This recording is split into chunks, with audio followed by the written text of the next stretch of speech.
20 নম্বর পারা সূরাতুল কসস আয়াত নম্বর 57।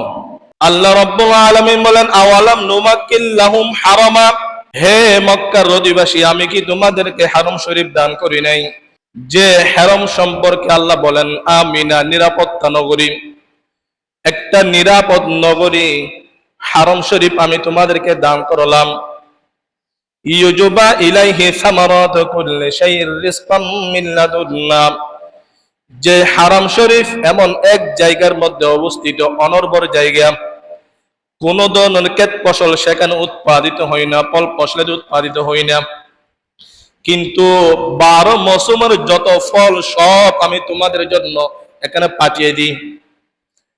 এখানে কোনো ফসল উৎপাদিত হয় না, সে হারমে, হারমের আশেপাশে, কিন্তু এই হারমে বছরে কোনোদিন একটা ফ্রুটের অভাব সেখানে হয় না।